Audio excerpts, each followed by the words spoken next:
რუსთავში ქორეოგრაფიული კონკურს ფესტივალი ქართული იწყება. ფესტივალი დღეს 20 საათზე რუსთავის ცენტრალურ პარკში კახაბერის და ხანომების და ანსამბლ სალხინოს კონცერტით გაიხსნება.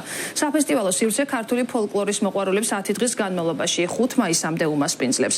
კონკურს ფესტივალში წელს საქართველოს სხვადასხვა რეგიონიდან ჩამოსული 26 ანსამბლი და 3000-მდე მოცეკვავე მონაწილეობს. ფესტივალის ფარგლებში მოეწყობა ადგილობრივი მეწარმეების ნამუშევრების გამოფენა, გაყიდვა, კალიგრაფიის, კერამიკაზე მუშაობის, ხალიჩის ქსოვის მასტერკლასები და ქართული ეროვნული ელემენტებით შექმნილი სამოსის შოურუმი. კონკურს ფესტივალი ქართული რუსთავში 2024 წელს დაარსდა და ყოველი წლის გაზაფხულზე გაიმართება.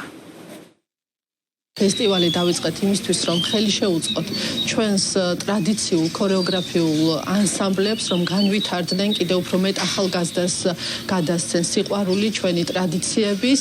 წელს მთელი ქვეყნის მასშტაბით უმასპინძლებთ ქართულ ქორეოგრაფიულ ანსამბლებს ჩვენ ცენტრალურ პარკში და გაიმართება ყველაზე ქართული დღეები. დღეს გაიხსნება ქორეოგრაფიულ კონკურს ფესტივალი ქართული, რომელიც გასულ წელთან შედარებით კიდევ უფრო მასშტაბური იქნება. გახსნის ღონისძიებაზე წარმოდგენილი იქნება ანსამბლ სალხინოს კონცერტი და კახაბერი და ხანუმების გრანდიოზული შოუ. 10 დღის განმავლობაში გაგრძელდება კონკურს ფესტივალი რუსთავის ცენტრალურ პარკში სპეციალურად მოწყობილ საფესტივალო სივრცეში.